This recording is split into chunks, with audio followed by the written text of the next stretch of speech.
шаҳраки Вашгирд, маркази ноҳияи Файзобод, ноҳияи таърихӣ ву овозадору зархезе ки бо мавзеъҳои ҷолибу сайёҳӣ ва табиати зебоманзараш мафтуни ҳар нафар гардидааст. дуруд мегӯем бинандагони гиромӣ, омадем то хӯрокҳои милливу қадимии хоси ин мавзеъро бароятон муаррифӣ намоем. пайгири барномаи Зиннати Ҳархон бошед.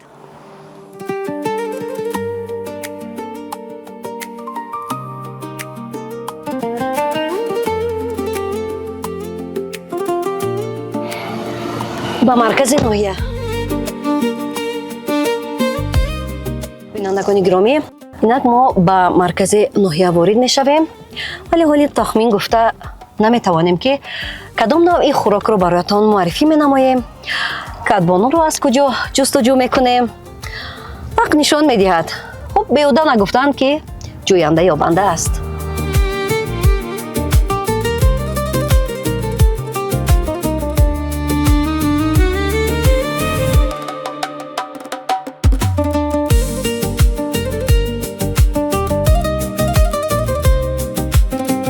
дар мошин ҷой ҳаст, агар ҳамин холаро гирем то пештар барем, ба фикрам хеле хуб мешавад.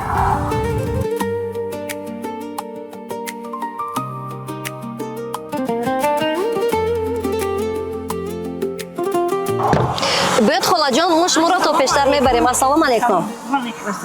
биёд. раҳмат, раҳмат, шукр холаҷон.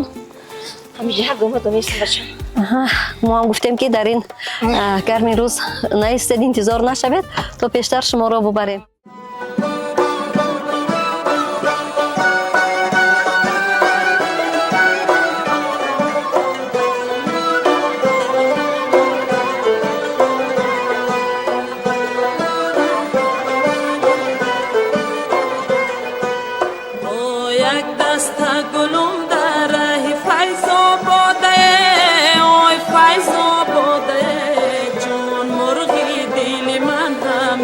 در فریاده جان مرغی دل من همیشه در فریاده او یارم اینجا باشد صحبتم آباده صحبتم آباده جان یارم رفته نصفی عمرم برباده جان یارم رفته نصفی عمرم برباده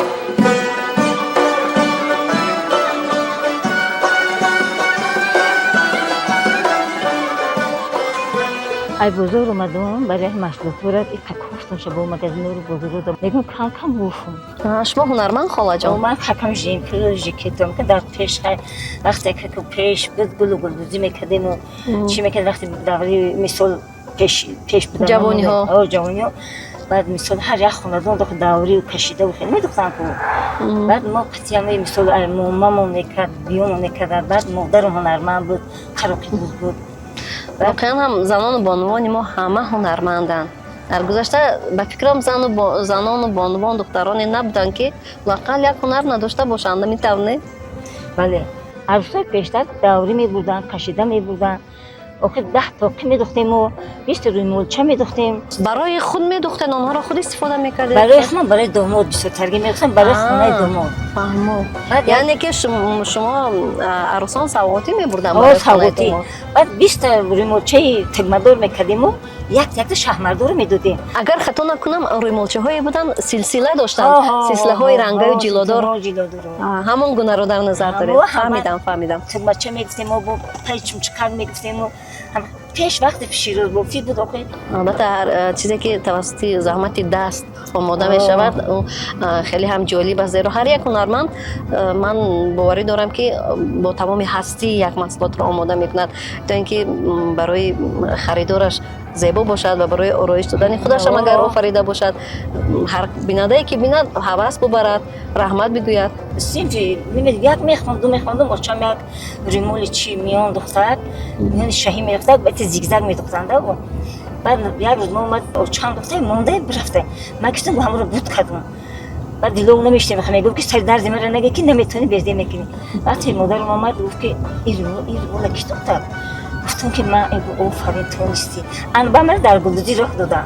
و میکندم پاگیزه او رو میکندن اگه میدوختم اگر خطا می اومد اگر کجی کلپ می خطا اومد میکندن بعد هم مثلا میومد کلون وقتی کلون شدن بختری به هنر کلون میکردن گلگوزی میت اگر دوری نمیشید کو ای بود صحبت ماشین رفت با فکر من رسیدم همین من ماشین رو بسازم باشم خوشحال هستم که شما را تا اینجا آوردیم خاله جان. رحمت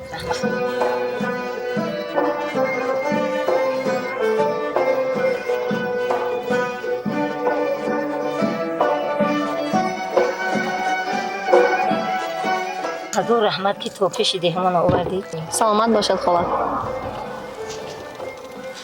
اگر میفرمودین خونه نمیستاده که در یک کیلو چای یک روبی چی فایده بود میکردم خونه حلاوه میبودیم مرده شاید حتی نمیدیم چی گفتد خاله؟ روبیچ؟ روبیچ یک خوراک‌های قدیمی تاجیکیه بینندگان گرامی با گمانم ما با مقصد نزدیک شدیم. مزه گو میخ شیدیم مثلا نمک نونی نمک مهرم با میرفتیم. خاله جان میدونید ما از تلویزیون سیاحی و هنرهای مردمی هستیم. انا همین گونه طعم‌های ملی رو در برنامه زینت هر خان برای تماشابینان معرفی میکنیم. روند پختنش رو به نوار میگیریم. اگر امکان باشد میتوانید شما برای بینندگان ما نیز همین طعم رو پخته ما به نوار میگرفتیم به بینندگانمون طریق برنامه زینت هر خان پیشکش مینمودیم. خیلی هم جالب میشد. چی گفتید خاله جان؟ البته چرا نمیاد در همه چهار دنیای همین رایون فیسبوک اشتراک میکنم همین خوراک‌های ملی تاجیکی اساسا همین روبیچ بساترگی میپرونیتیم. گفتم که ما با مقصد نزدیک شدیم. نباشد شنید ما شما رو تا حوالی میبریم خاله جان.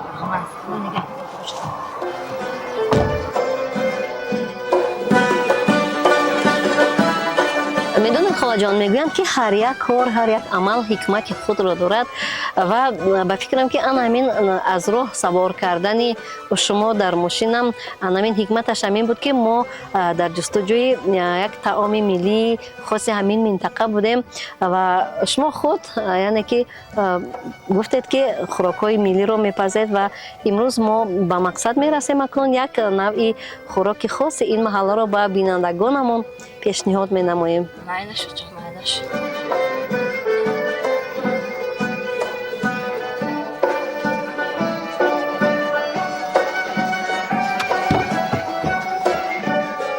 مرحمت بچه‌ام بیا بیم ملال اومدم بگیریم مهمون همی عطای خدایه هر کی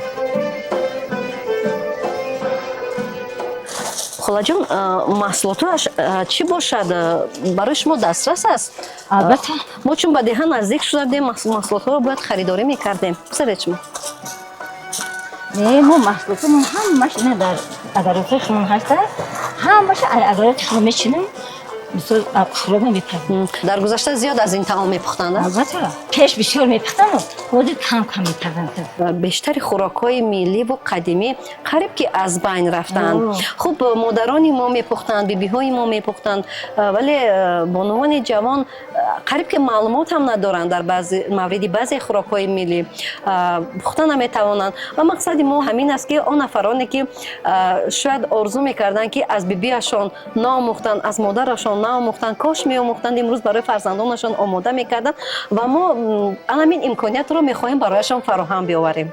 مایلش من نمیگذیر هم اگراتا که خودم میچینم همشه شما رو نشون میتونم با چند کسی که بینم مثال با پزه بخره حلاوه بزنم. باشد سلامت باشد.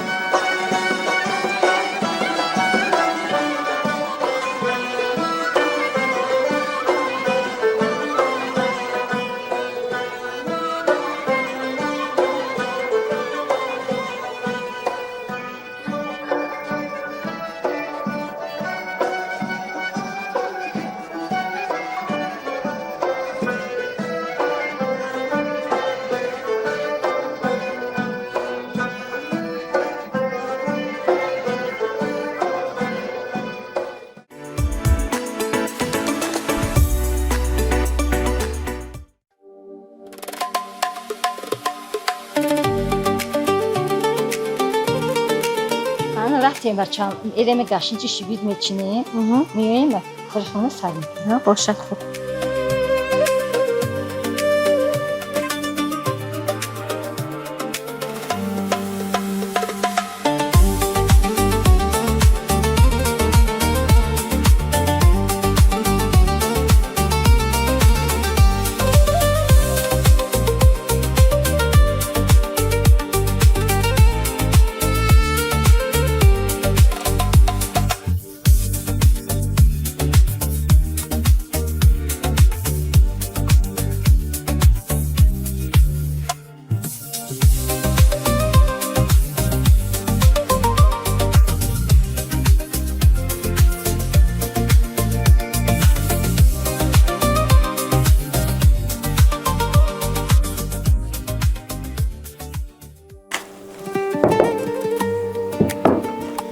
ана ки шурӯъ мекунем ба пухтани рубич.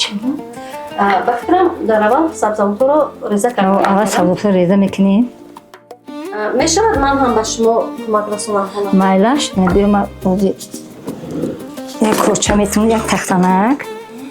Ина шумо пиёзи, ман пиёзи сабза мекунам, шумо пиёзои ини дигар.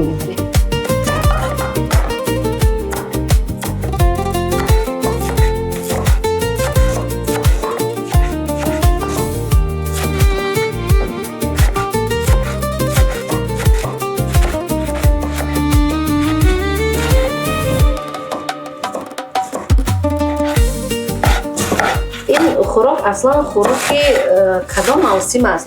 Дар ин ки бештари хӯрокҳои амин миллии мо вобаста ба мавсимҳо ҳаст хола. Ака барои нами вақти тирамодам хубае бо тобистондам ина гандумдравда ина чи хӯроки бақувватайда. Ира бо яъне ба инсон нерӯ мегиҳад.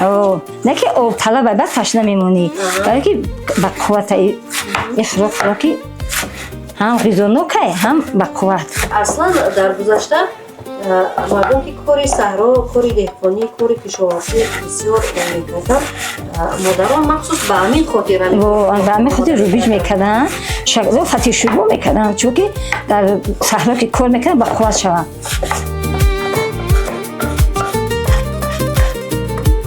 ҳам реза кардани пиёз оби дидаи касро мерезонад. Барои ки рӯшноии чашмам зиёд мекунаву бо одама дар иштиҳоям меораву ва хӯроку болаззат мекунад. Яъне ки ҳам хӯрданаш фоидаонд аст, ҳам чашмро рӯшан мекунад. Хеле хуб. Акнун чӣ кор бояд кунем? Тамом бо ҳамин қадар маҳсулот рубич мепазем? Не, анаки орда мегирем. Орда умоч мемолем. Пас набошад бояд ҳамаи он маҳсулотҳое ки барои кунтани рубич лозим аст инҷо гузорем, то бинандагон низ бидонанд ки кадом намуди маҳсулот истифода менамоянд. Маҳсулотое ки дар рубич дар кор мешавад, роған, намак, гӯшт, ана асоси асош ордаиҷа. Намека маҳсулот мерадавид.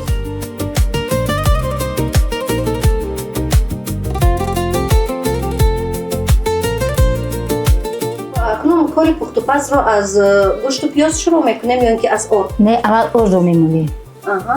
Ба фикрам дар сурфа сурфа тунум мекунем.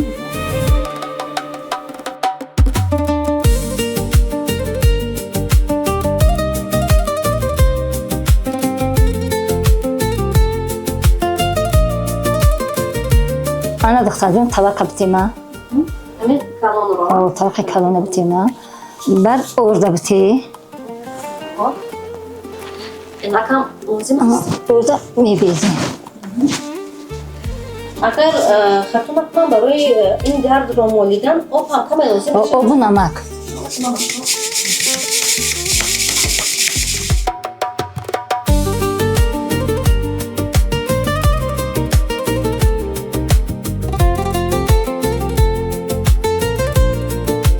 як қошиқаи дурду.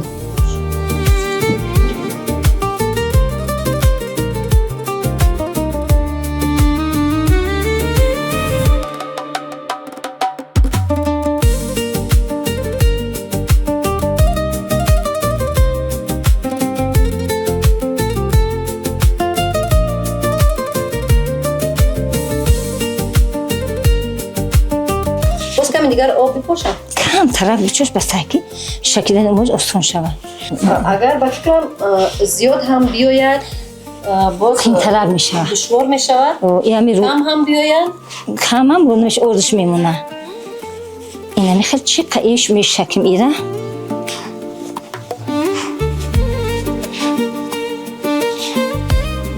Кумак кунам. Майлаш, биё барои ёдгирӣ шогирд дар коре кун. барои ки хӯрокҳои айбан қариб рафтеста, бояд ки мо хӯрокҳои миллии тоҷикӣ бисёр истифода барем. Ва инро чӣ қадр ки бирён кардем, ранги оши палав мешавад. Ҳозир мо ин гардро боз бирён мекунем. Ҳозир гардоҳо бирён мекунем. Аввал пиёзро сирх мекунем, гӯшта сирх мекунем, баъд ира бирён мекунем, баъд дам мепартоем. Ина қариб тайёр шиста ина. Тамом. Ина нигоҳ ку тайёр шиста ина. Аз даст вақте ки ҷудо шид, мегирем, мебезему, ира мегирем.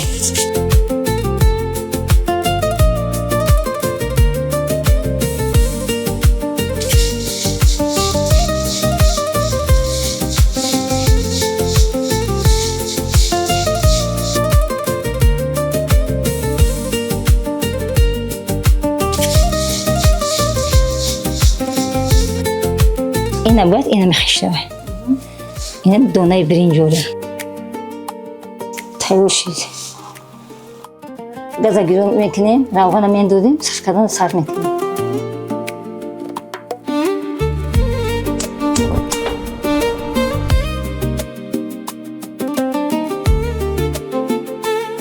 گوشت او میشه اگر بسیار سرش همه قدر کفایه بسته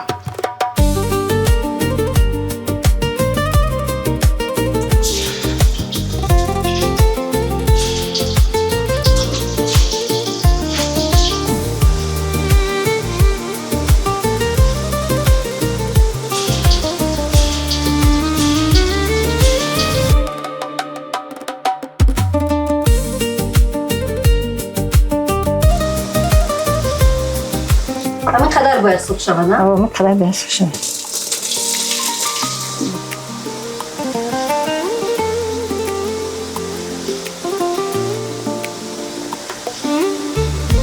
واقعا هم پختن هر یک طعام ملی انمون روش خود را دارد خصوصیت های خود را دارد و باز انمون مرحله های گوناگون را در بر میگیرد هر خوراکی دوست می‌داشتگی قدیمی اینمی مثلا روبیچ ما روبیچ میگیم پیاز هم کیلو رنگ شد و قول شما زربح شد انا وقتی دختنی آرد وقتی دختنی آرد بدید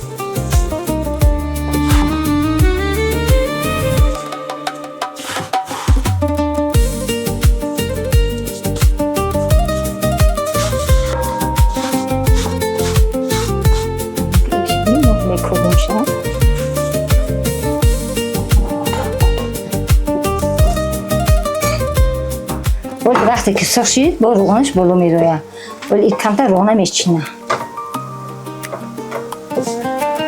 خواهر جونی من رحمت انا کوفتنش آسان ترکه به این چگه قاشق قطعی کن ترکه قاشق قطعی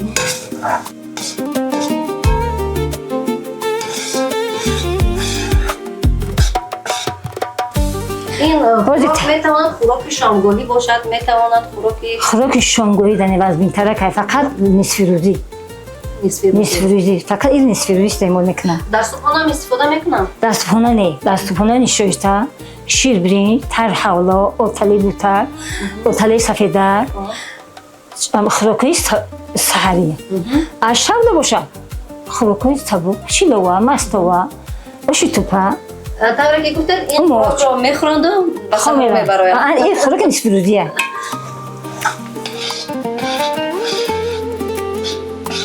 انا قریب تیار شد حولا رنگ شد نرنگ بیش گردون شد اینا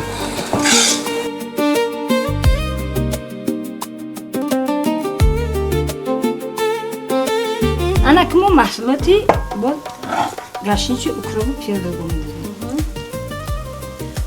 هم خیل بولش به میرزیم و دم پرتیم که الدرش میکنیم و دم پرتیم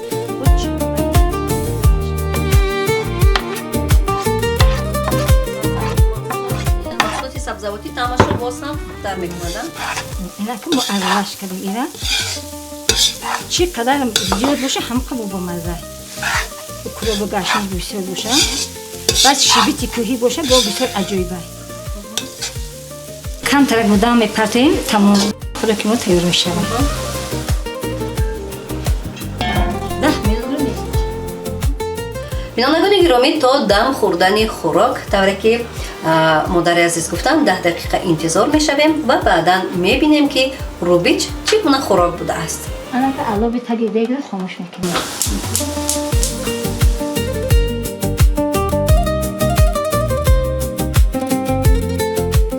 خوراکی ما تیار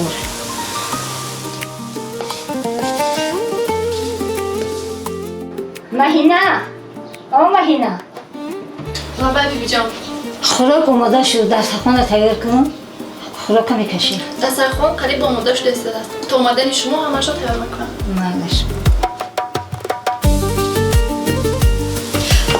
ببینید بینندگان گرامی واقعا هم یک نمودی عجیب و ناتکراری دارد و من باور دارم که شاید بعضی شما نیز این گونه خوراک را ندیده باشید یا اینکه نچشیده باشید. خب اکنون وقتی که در خانه این گونه خوراک را آماده کردید حتما از طعم آن نیز با خبر می شوید.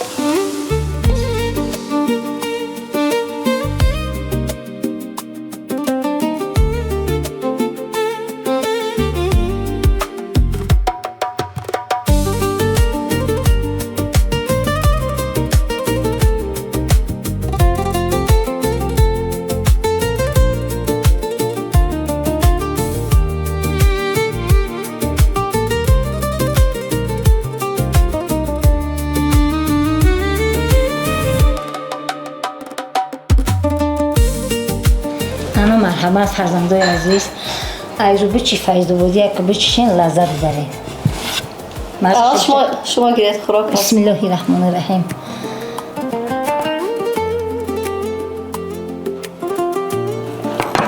مرحمت کنید.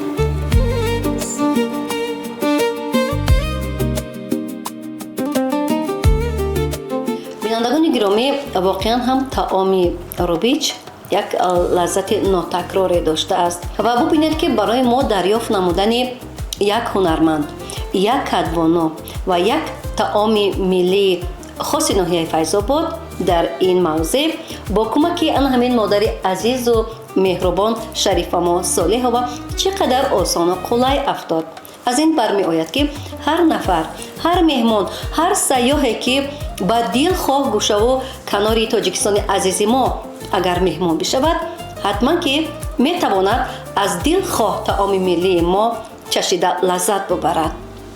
این از آن برمی آید که در هر گوشه و کنار کشور ما می توان کدبانوهای ماهی و بهترین را دریافت نمود. بینندگان گرامی، واقعا هم هر نفر از شما که شاید که درباره این خوراک تا این لحظه معلومات نداشتید، این نوع خوراک را حتما در خاندان خود بپزید. اینجا برنامه زینت هر خان با پیشنهاد طعام ملی با نام روبیچ به انجام می رسد. خیر، تا پیشنهاد طعام‌های ملی دیگر پیگیری برنامه‌های دیگری تلویزیون سیاحی و هنرهای مردمی باشید.